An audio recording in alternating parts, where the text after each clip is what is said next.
One, two, and three. Welcome, everyone. It's episode 331 of the illustrious Uncanny Media, driven, produced by this Uncanny Year. Tonight we are talking about India and Pakistan. Now, this is going to be a heavy topic because a lot of us don't know about India and Pakistan, which is cool because I like learning about new things, and then you get to kind of the crux of the problem of what's really going on over there. So, as always, we have our illustrious co-host who's doesn't I don't know if he wants to be here, if he wants to hang out at the 7-Eleven. Maybe he wants to hang out at 7-Eleven. I can't be mad at him, ladies and gentlemen. It's Spider. He's getting sued again.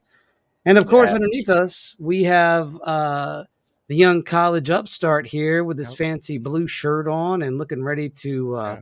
put in a hard day's work. Ladies and gentlemen, he's no longer the intern. It's Deadpool head, I guess, but we're gonna call you Steven still. So you're Any gonna of call them. you Steven. I have many names. You should probably get that checked out. That's probably a condition. So Yeah, it's called the ancient alchemist condition because they had to obfuscate their true identity. you know what? You're like school in summertime. Okay, you're like school in summertime. Good evening, Lee. Good evening, Scruffy. Yes, it is a best buy because you're getting your best bought product right here out of our mouth and into your ears. So you want to make sure you're staying in tune. Gentlemen, did we do anything cool last weekend? I think we did something cool last weekend. What did we do? We did, and we're going to address that, and we're going to address the branding change. But first, we're going to talk about the cool thing. The cool thing we did before the branding change, which is also cool. For the first time, and people are going to be like, this is the first time you've gone and do that? What kind of a supportive, non-supportive person are you, man? You suck for waiting so long. I actually traveled to a different state with a sore back. Still hurts. You're welcome.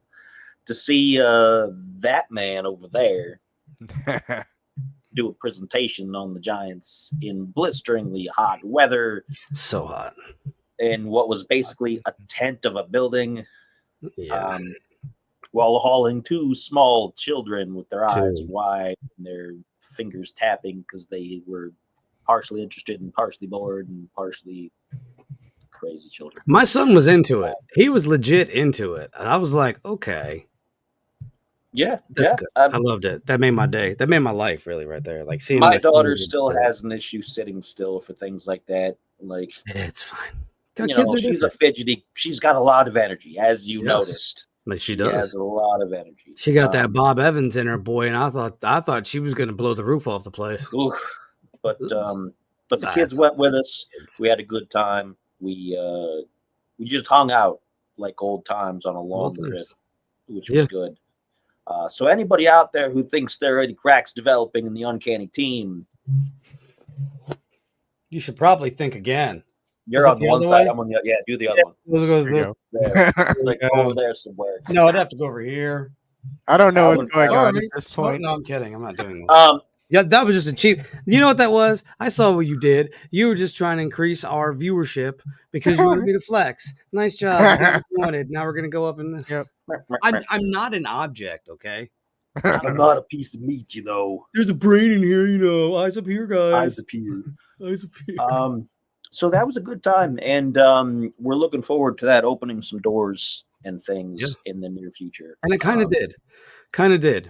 I have a presentation I'm giving on the 6th of September in Pennsylvania at a coffee shop. And I'm very interested because I did a presentation. This is going to sound hilarious, but I made money off of it. So I don't really care what y'all think.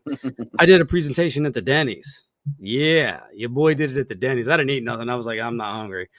And I made good money doing it. So y'all can hate. Dinner and a show.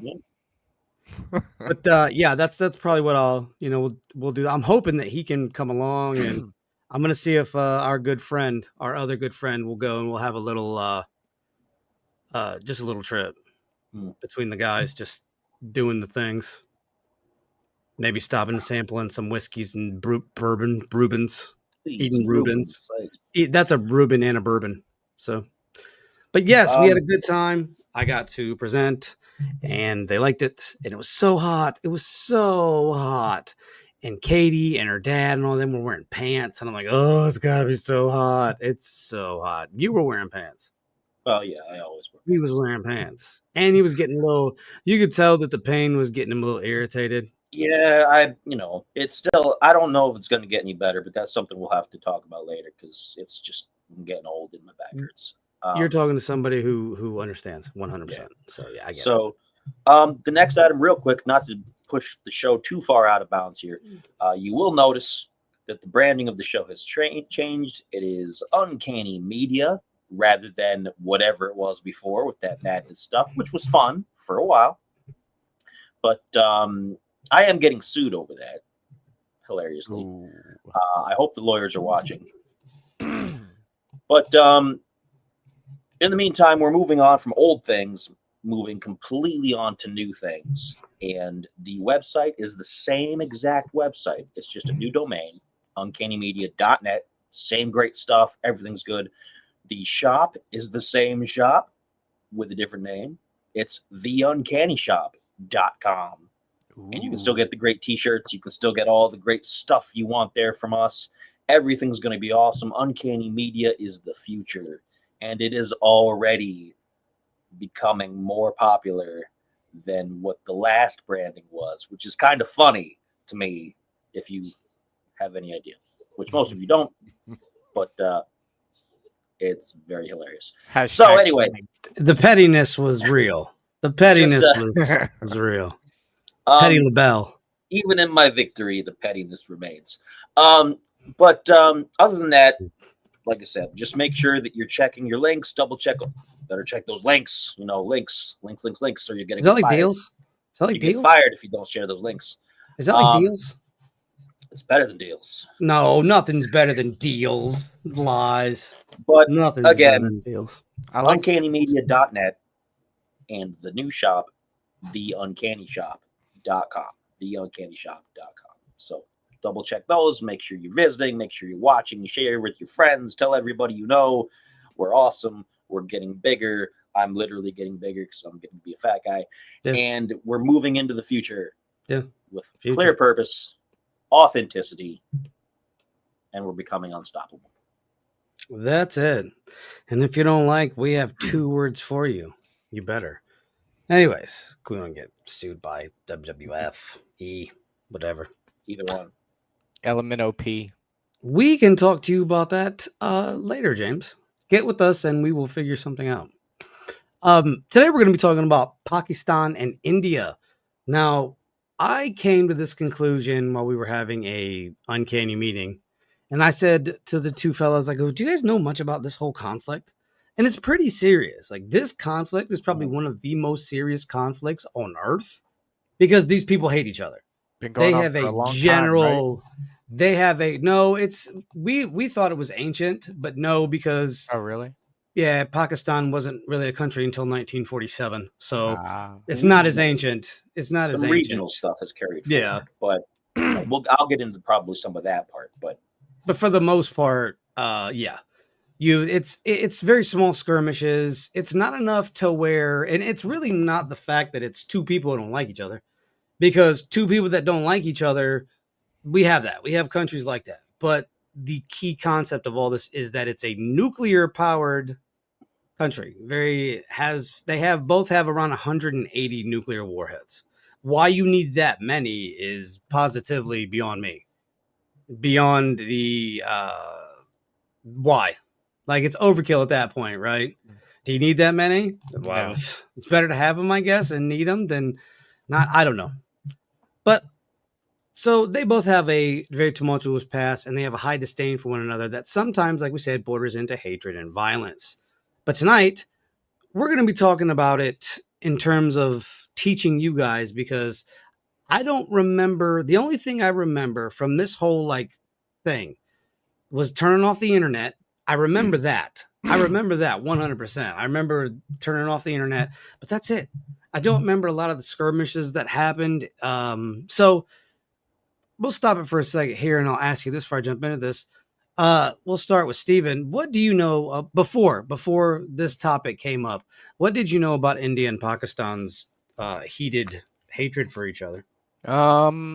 I wasn't entirely positive, but I had assumed there was some sort of religious war going on between the two of them Mm. because they had different religious groups living in the countries, and I'm guessing you're going to get into that in a minute, so I won't, speak too Yeah. far on that, but that's really about all I knew. And, I knew they were in the Middle East, and I knew that we had been to war with them previously, and a lot of people over here, not to sound too negative, but a lot of people over here are not very nice to Middle Easterners in general, and I'll just, leave it at that.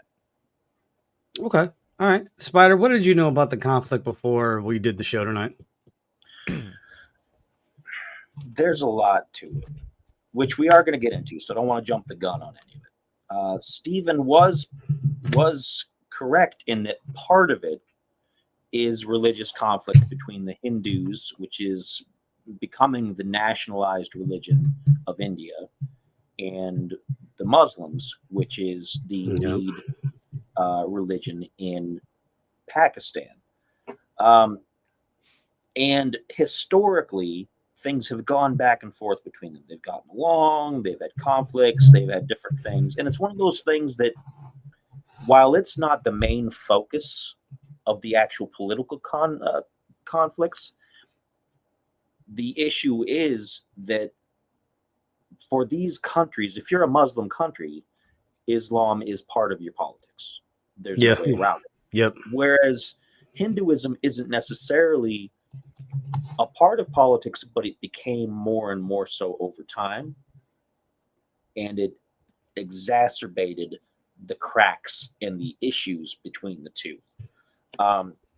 So while it's not the root of the issue, it has definitely added to things. And that's one of the areas more that I was proficient in, that I was looking at, because in doing a lot of religious studies in the past, as you've done, it's easy to see how a religious conflict can bleed over into the political arena. And it's also easy to assume that that's the reason why, when it really isn't. There's a lot of layers to this, and the religious part is actually not as central as you would think at this point. Yeah. It may have been at one point, but now it's something else. And there's a lot of border issues. They have a lot of complaints about who owns what.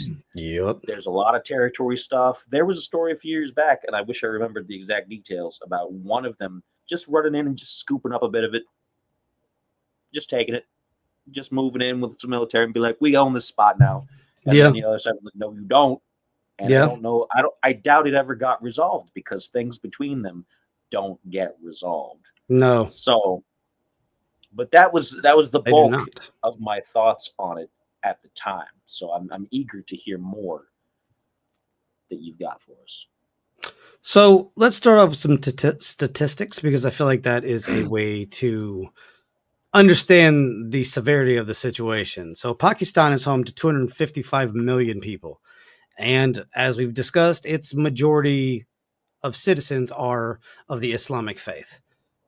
They're also home to several ancient cities and cultures, like the Neolithic site of Megar. The Indus Valley civilizations of the Bronze Age and ancient Gandhara civilization. Pardon me for those. Some of these words it's different. It's a lot of consonants. Yeah, they don't like vowels. Vowels, no. Pakistan sought homes for the Islamic British Indian population, because we have to understand something. Britain pretty much owned that whole swath of space. So Britain's leaving now. They don't have the money to keep funneling it into this, so they're leaving, and they're just leaving people in charge. Like, good luck. I would akin it today to the U.S. pulling out of Afghanistan. That's what I would akin it to, but that is just me. But they gained their independence in 1947 because there was two groups. One was Islamic and the other was Hindi. And they wanted their space. So they got their space. At the time, it was a solid idea, but it breaks apart rather quickly. Let's move on. Now, India, on the other hand, is home to 1.4 billion people. Put this in perspective. 255 million, that's a lot of people. but 1.4 billion people is a whole lot more. And India's land area is roughly 4 times that of Pakistan. So India is 3,287,263 square kilometers, and Pakistan is only 796,905 square kilometers. So India, once again, is the bigger country. And it's one of the places that's home to ancient man. India has a very rich historical culture that, I think it's overlooked because of, the stereotypes that Indians have received over the many years. So like a lot of that history isn't taught, but there are some very, very fascinating things in India that I would 100% go to see. And one of the key points in terms of dealing with this is they have the 4th strongest military in the world, while Pakistan only has the 12th. Ooh. So you got a bigger country, you got more people, but all it takes is that one to push the button, and so. But there's a duality with that that goes good and bad. So let's make sure. Okay, so what we're gonna do is we're gonna stop for a second here. We're gonna get some thoughts. What are your thoughts so far on this, Spider? Where do you see this going? It's definitely interesting because, as you pointed out, there is a large difference both in population and in military power, which is a primary reason why Pakistan initially turned to nukes to begin with, because they thought, well, we're not competitive on another because of we're smaller, we don't have the same resources that they do, but we don't want to get pushed around, so we're going to have big old bombs. And India, of course, was like, well, if you're going to have big old bombs, we're going to have big old bombs. And that's not to say that Pakistan did it first. It was probably roughly around the same time frame. They probably had both the same idea, because once everybody got the idea of how to make nukes from the Western countries, we apologize, then everybody else just jumped on it real quick. There's no way of knowing who, of course, started the race. But that's a good reason why it's become a nuclear conflict and an issue, because they know where their position is on the totem pole, and they're not about to go for it. They're going to be like, nah, you want to find out, then you can do around, just come at me, bro. We'll see. Yeah, we'll find out, but we're taking you with us. Small and scrappy. So, and India, of course, has so many people, and they are becoming an economic powerhouse. Like, we don't care. We'll crush you. You throw yours, we'll throw ours. Who cares? Your country will be the worst for wear between the two. So, and it is really that's another thing. Yeah, China, as James Boggs mentions in the chat, China is dipping its fingers in everything in the east. The Lakhdar region.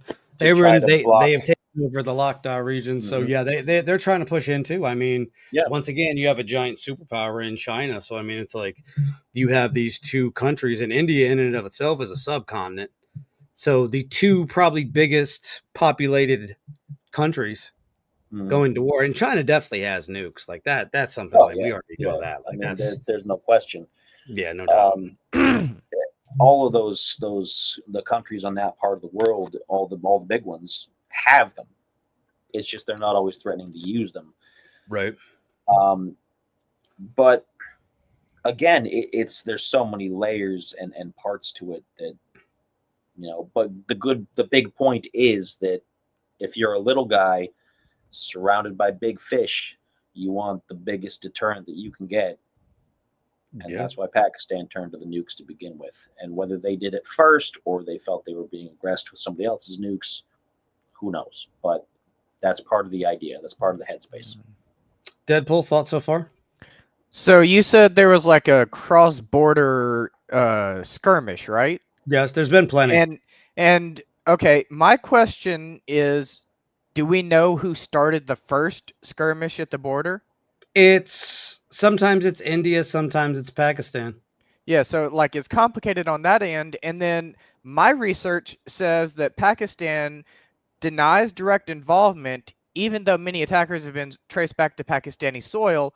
And that gets me wondering, what do you think about proxy wars? Do you Well, I think mean, of course.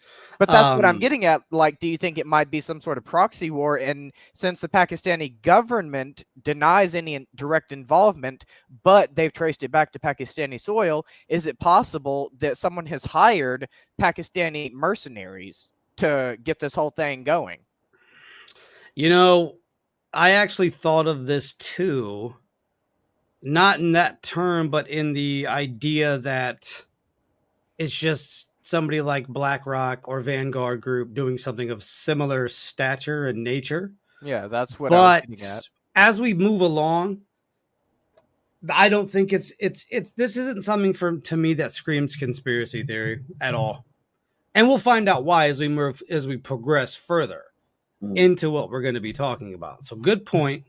I'm going to hold you there because I want to get into this before you get into it, before I get to get into it. It's okay. I'm not mad. It's, Yeah, I got you. So India's whole issue with Pakistan begins in the Kashmir region, which is a region in northwestern India. So the region itself is very mountainous with deep, narrow valleys, high barren plateaus. And in the Jammu region, there are Muslims in the east, and in the west, there's Hindu. Now, what we have to understand is this is going to be the crux of everything right here. When they're gonna go at it. And I'm jumping ahead. I'm gonna jump back a bit. Apologies. I'm very excited. So supposedly an ascetic, which is almost like a monk, named Kashyapa, reclaimed the land that is Kashmir. He got it from a vast lake. Now that's the legend. But in 1346, it came under Muslim rule.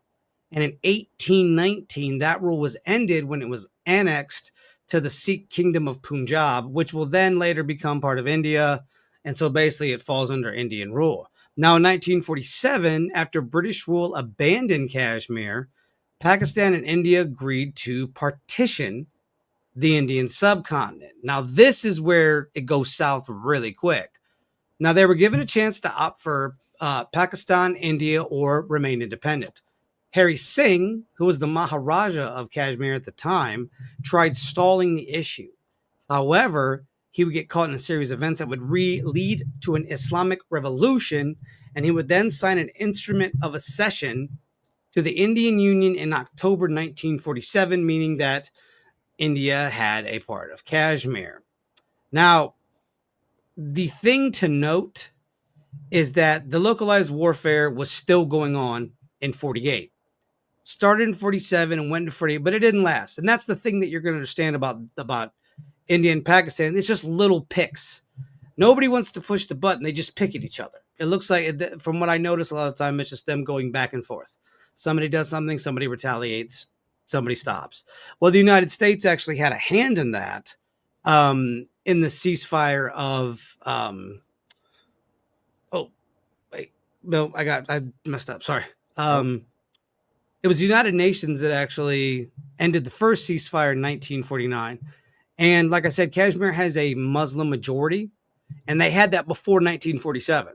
So the majority of people in that region were Muslim.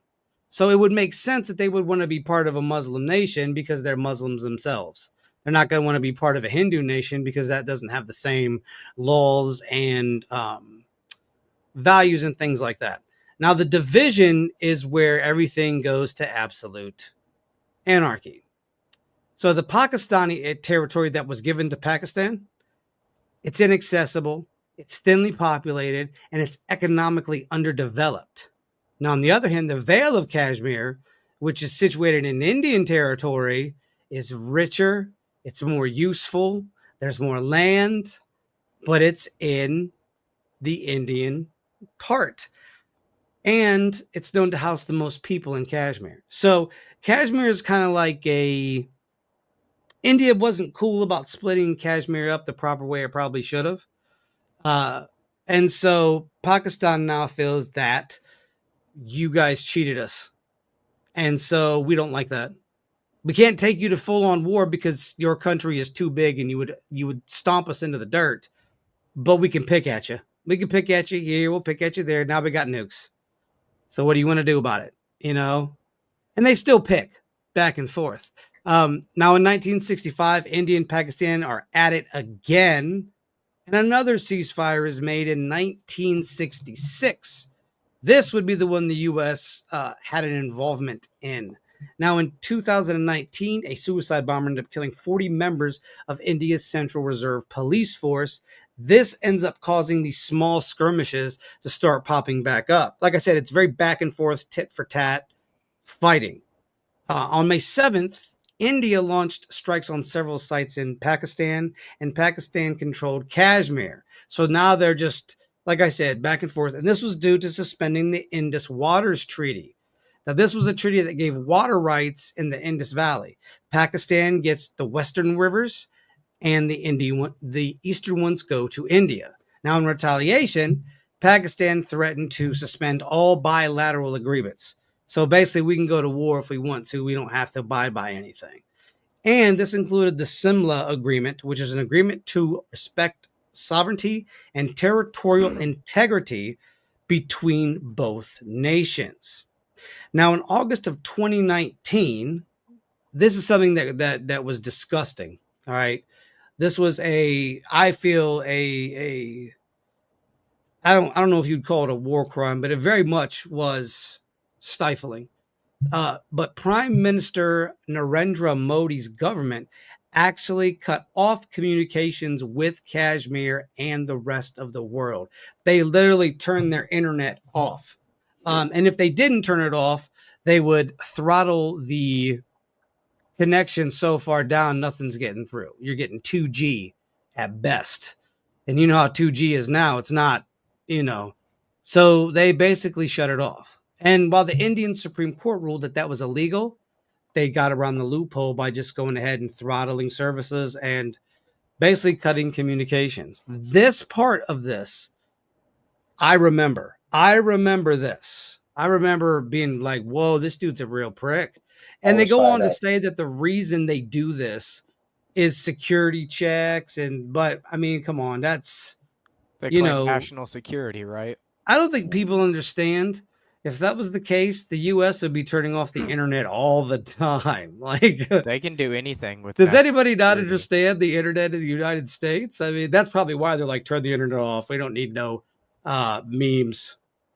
Take the memes down. Okay.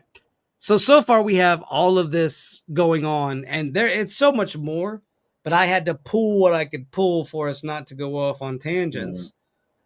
What do you guys think so far? Spider, what are your thoughts on this? And do you think that this basically escalated out of you shorted us out of a good deal? If people have been following my opinions on Facebook for a while, and you'll know sometimes they get a little controversial, so I can understand people have gone on unfollow binges for a while with me. I get it. But my thoughts on Mr. Modi are pretty well known. This isn't the only thing that he's done that's flat out just been straight up dictator level. I don't want you to have that, so I'm turning it off. Yep, that's it. He's done that not only with internet, he's done it with power in small villages. Yep. Because there were protests at some point around that same time frame. I remember this. And power was shut off, which consequently shut off certain streams of water because they couldn't pump the water. Yep. So people went without electricity, internet, and water for up to a week because he was worried about protests that hadn't even started yet. He was going for another election or making something, something was going on politically that he was involved in. And so he just said, just to be safe, let's shut all this stuff off, just to make sure people don't get uppity about it, basically. And they called it a security concern. But it's just people in small, remote villages in areas that already have issues getting power. And I can understand a person like that who's going to do things in his own country that way, how he must be dealing with his next door neighbor. I I don't know Pakistan's leadership well enough. Like, we don't talk on the phone or anything, obviously, but I don't know enough about them to say that they don't have some kind of fault in talks and diplomacy and things. But from the other side, seeing the things that Modi does, he's straight up a bastard, basically. He's just not a great person, and people let him get away with it because I'm going to say something that might make people upset. Because India is a prime source of income for a lot of the Western world because we outsource so much of our technology things to India as far as internet things, as far as tech support things. And I know that sounds cliche, like I'm stereotyping, but it's a true thing that's where the bulk of our they got very good at phone support. They got very good at IT kind of things, and they marketed that to the rest of the world as, "Hey, we'll do that. We'll take care of that for you.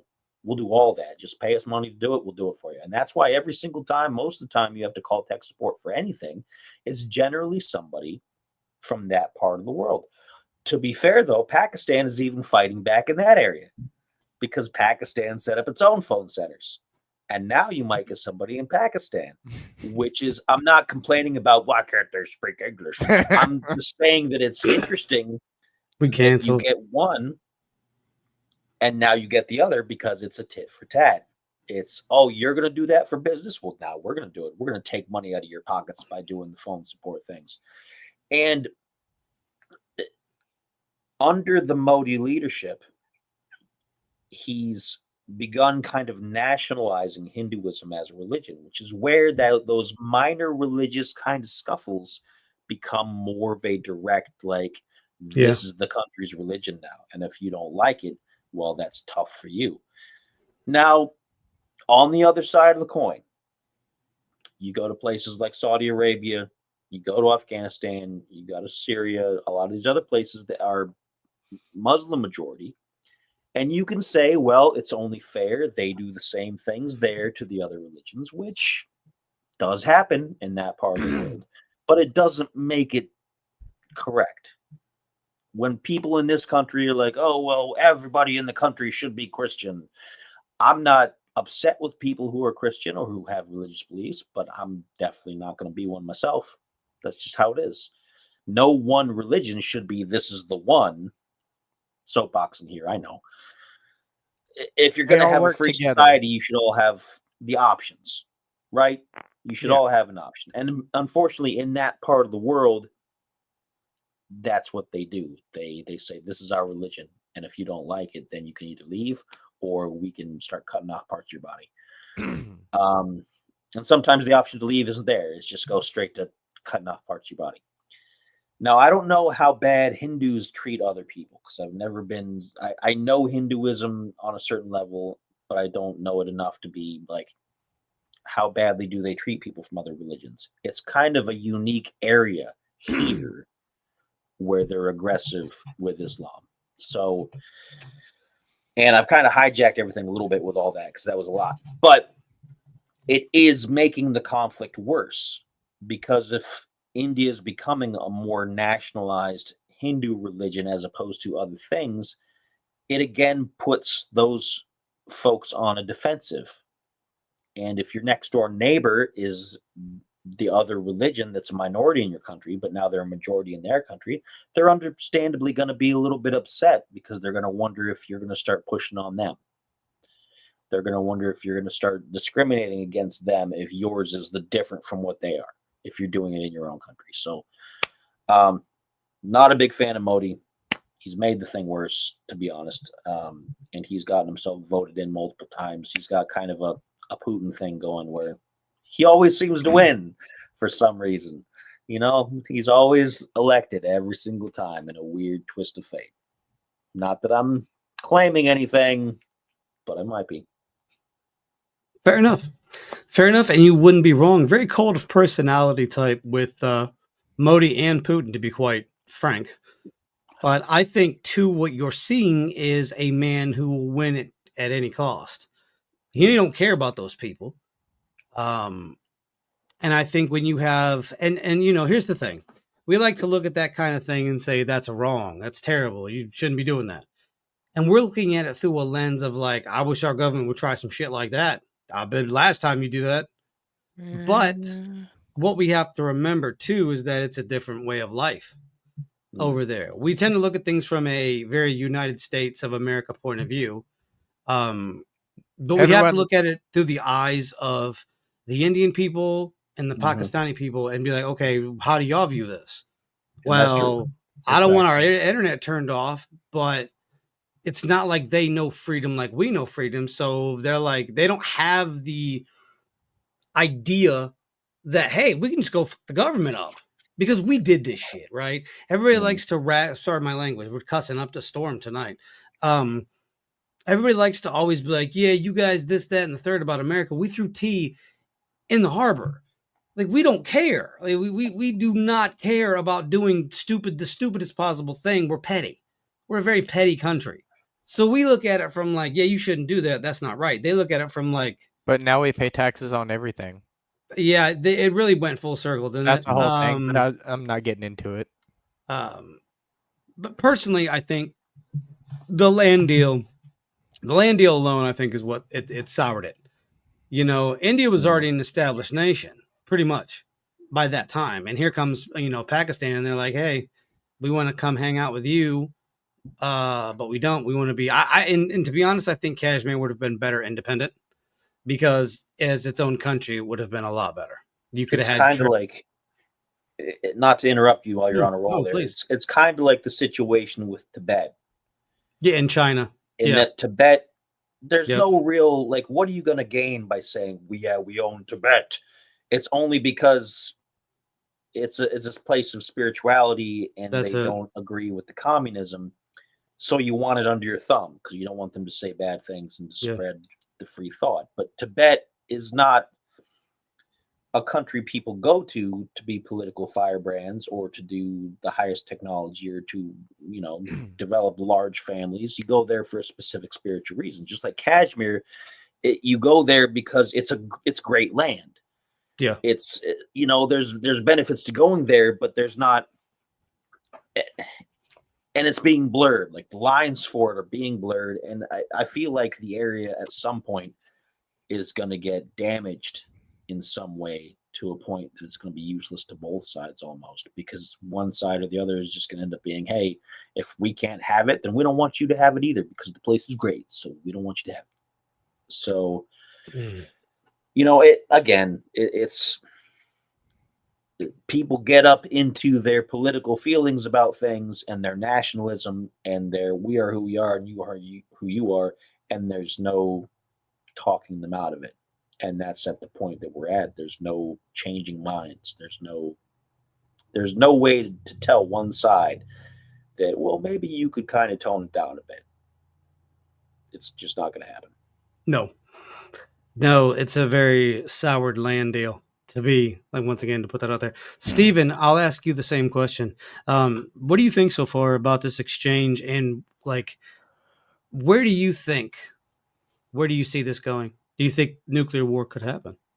I wouldn't rule it out, but honestly, the number one reason that I don't think they're going to use nuclear war in this instance, in the case of Kashmir, specifically, is because it's religious. I don't know the exact story, but I know you've studied the religion a lot more than I have. So maybe you could explain the story of Shiva and how Shiva relates to this.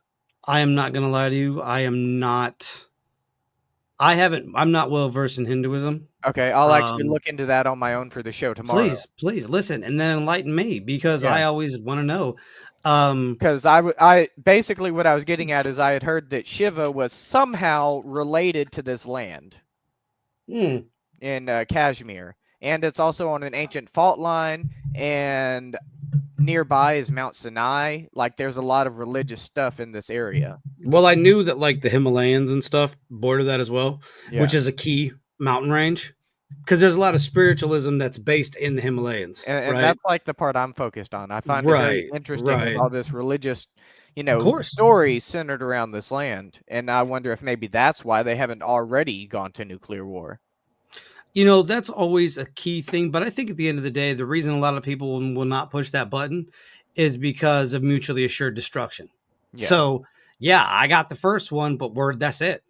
And we can't, you're done eating, you're done living, you're in a nuclear apocalypse now. So, yeah, now you have to survive like that. There's no more comfy parties, there's no more celebrity status. You're just a basically lone human set of human beings. That's it.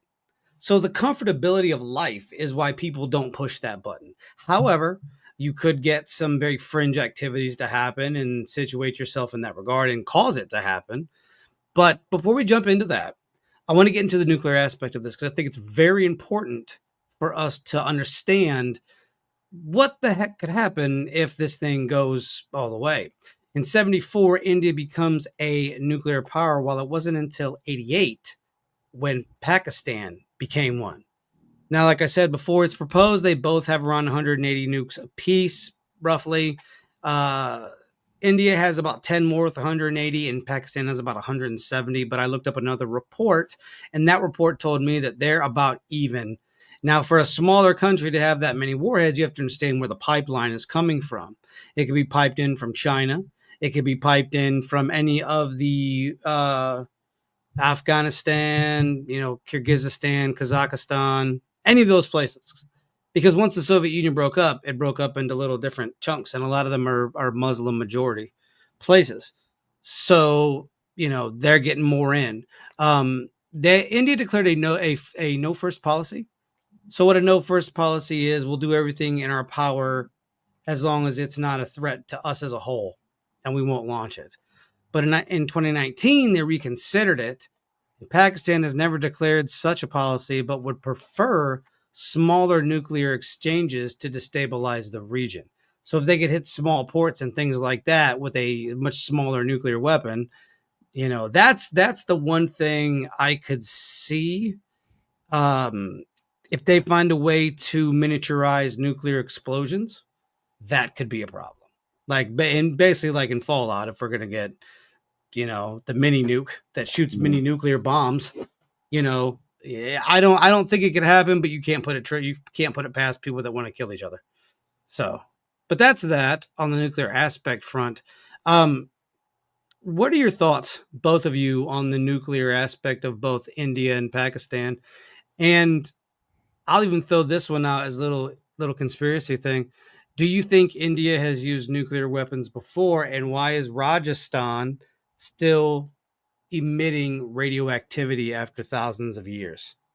So we'll start with our good buddy Steven, because I feel like Steven, Spider went on his Modi hate I did dominate speech a little bit for a hot minute. I expect him to have a shirt on too, like with the two red right, and just like, I hate Modi, and then we're like, I'd just be like, I think he really doesn't like that person. I couldn't tell you, but I don't know.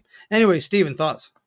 So I think it's possible that they may have used nuclear weapons before, Okay. but it's hard to say because if they, like I can't go out there and test it myself. And even if we send someone out there to test it, we're just relying on their word, and we have to be careful about who we would send out because, everyone, well, not everyone, but, a lot of people have their own personal opinion on this one way or the other. And they may lie and say there's something there, or may lie and say there's something not there one way or the other based on their own personal philosophy or belief system. And, they may not tell the truth. So we have to be careful about that. But the thing is, if they have, done nuclear war there before, then there would 100% be evidence of that, because it's not something that goes away in 50 or 100 years. It takes thousands and thousands of years to go away. And it will disappear eventually, like the uranium-136, 137, and 139. They will disappear eventually, but not very quickly. It will take many thousands of years. So I feel like if it was something that was there, we would definitely know about it one way or the other. It's just a matter of if we can trust the people who are testing the soil, since we can't go test it ourselves. Fair enough. Fair enough. Spider, thoughts? Um, we have a pretty good idea, those of us who study history and who also study sacred texts and things of that nature. We've talked about it on the show many times. The Vedics, a series of possibly historical, they consider them historical. A lot of other people consider them mythology, but in all forms of spiritual writing, there is some kind of truth in there somewhere, despite the storytelling. And the Vedics very clearly state the battles that the Hindu gods had Oh, and the demigods had the from their machines. floating fortresses. Vimanas. The Vimanas. That Yes. they launched energy beams Yeah. and Nuclear balls I weapons. and love things those and just and stories. basically it if you follow that and then you look at the Mithrist. regions where these Yeah. things supposedly happened, it coincides Yeah. with the UFOs. elevated radiation levels. It coincides with areas that have sand that's been heated to glass, which happens in something that's heat of that nature. There's Yeah. very few things that can cause heat of that magnitude That fast. that aren't deliberate. If you're trying to make glass, then you have to have a certain temperature. Yeah. To do it inadvertently, just as an accident, requires some pretty, if not highly technological things.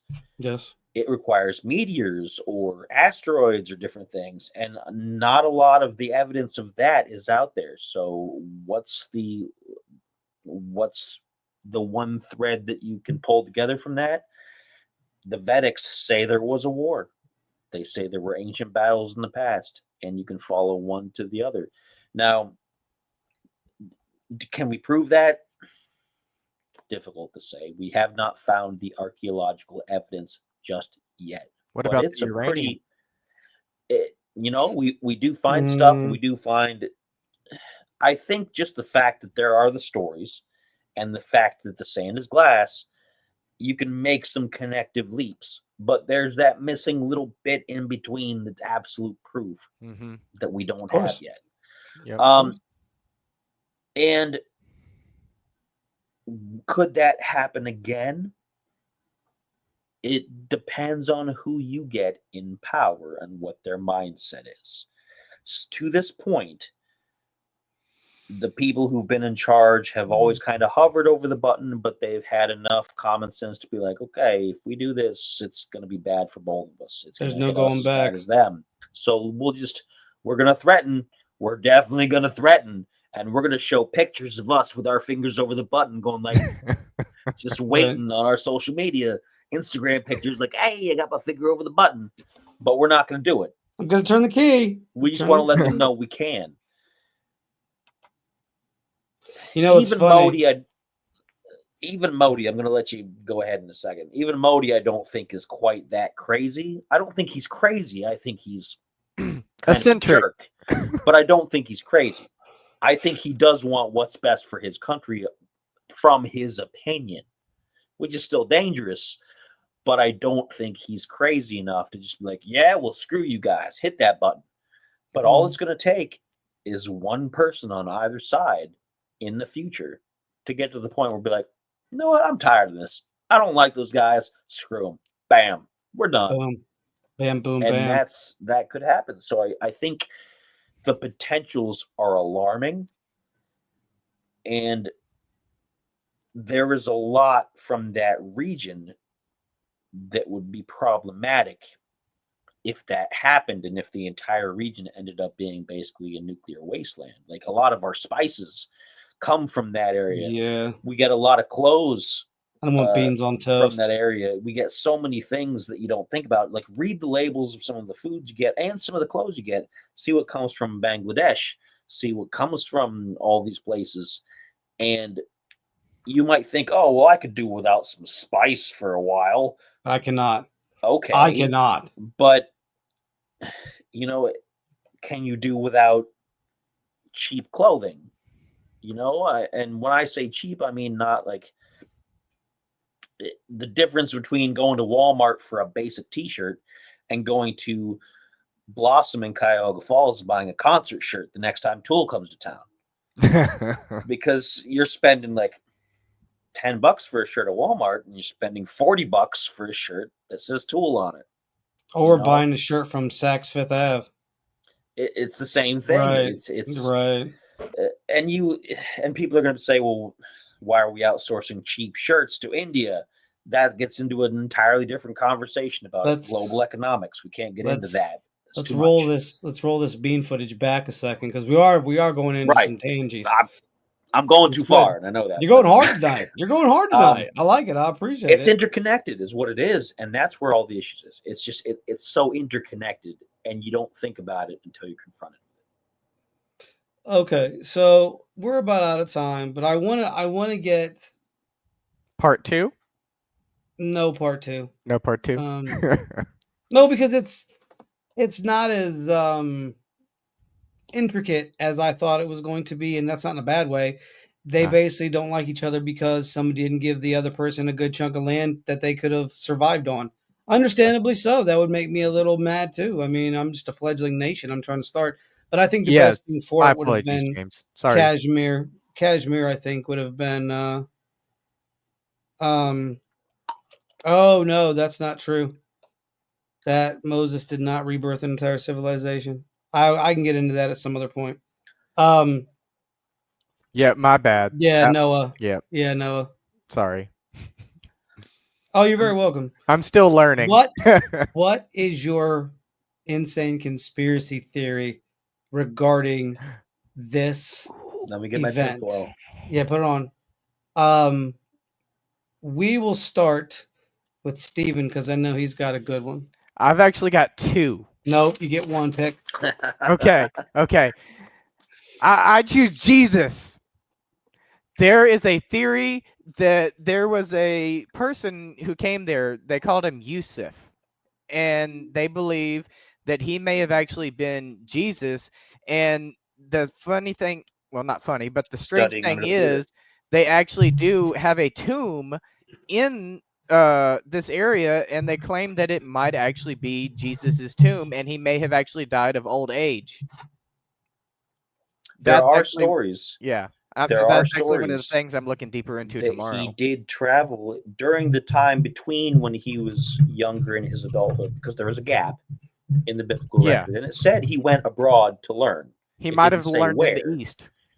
And under Buddhism, apparently Buddhism has stories that say that Jesus visited and spoke with the Buddha and talked philosophy. Now, that's exactly what I was talking about. Depending on what side you believe you can believe it's true or you can believe it otherwise. There's no evidence of any of it, but it is a very interesting story, because if you're a religious person, you could assume that God or Yahweh or whoever would have more than one person who would know certain things that were also kind of not necessarily divine on their own, but they were godly people, even of other cultures. Because if you're going to believe that there is a God that loves everybody, then you have to assume that other cultures are going to filter it through how they view things. And that would be the Buddha. The Buddha was enlightened. How did he get enlightened? Because he was connected to the divine. And it would make sense that two people deeply connected to the divine, the Buddha, the Son of God, would meet and talk ideas and talk things through. Because during the period when Jesus was growing up that's missing, he was supposed to be learning not only his place on earth, but also he was supposed to learn how to be human, because that's the whole point. He was here. And it could unify the Eastern religion with the Christianity in the West. And so it's a very interesting story and an interesting set of theories. I like it. I'm not a religious person, but I do enjoy the attempt to coordinate these things and to connect these things, because philosophy is such a great field. There's so much you can learn from other people who are philosophically bent, that you should always be open to new ideas. And I would think somebody who was sent here as a divine emissary, as a person connected to the divine, that they would want to learn themselves. Because what's the best way of coming to terms with both your mortality and with your divine nature? It's to talk with people. And I think that's really Learn about important. them. Despite the fact that I don't like talking with people. I think it's a good idea. Anyway, We're all one and the same. Okay, so what is your crazy conspiracy theory regarding this, Spider?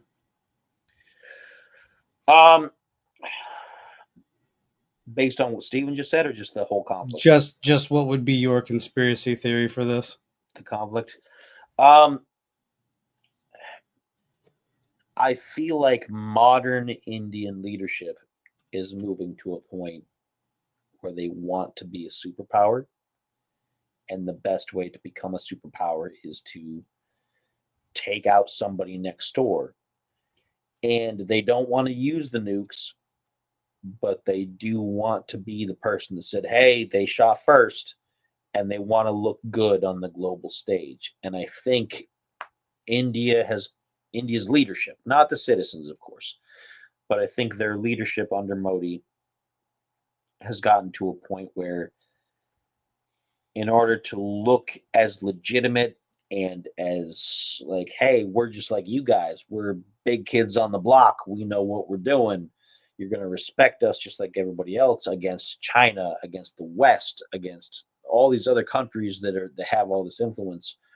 I think the way that they want to demonstrate that is by showing how they can overpower somebody who they say is an aggressor, who they say is an enemy, who they say is somebody who just wants us destroyed, and we're not going to let them. We're going to put boots in their ass like those Americans do. And It's true. I hope that's not the case. I hope it's just a case of they think they're doing what's best for their country. But I think it's become a national point of pride, and I just think it's going to get worse before it gets better. And it's too bad, because I don't. There's only one ending to that. So little do most people know, BlackRock has an interest in both of these countries. All right, they have their hands in their politics, not their politics, but in their basic computing aspects, which would make sense because you have your call centers there, you're collecting data, and then you have your That's what data they taken by BlackRock. And then you have controlled interest in Pakistan from BlackRock. And then you can Trade routes. basically, you have control. You can start gaining control of ports. Because as we saw, BlackRock, did they end up going through with that purchase of the Panama Canal? Do they own that now? That was a problem. There were stories that said they did, and then there were stories that said I'll they look it up didn't, real that it quick. was illegal. It got really murky there for Yeah. a while, and then it kind of fell off the radar, as things do. Yeah. They get everybody riled up, and then you think it's one way, and then it's another, and then it falls through the cracks, and then who knows what happened. It could be too that India is trying to take over Pakistan. If I'm going to go full conspiracy theorist here, I think BlackRock set some things off. Maybe a nuke is used to kind of put the world back in balance. I'm not balance in a good way, but in the, we forgot that this did this. Oh, that sucks. Sorry. Guess nobody's going to live in Pakistan for a while. Oops. Yeah. But I'm bummed. Exactly. And then they get, they prove that, like you said, he pushed the, he started it first. So what's up? Tell us. I found it. Okay. Who owns it? My source is a website called AP News.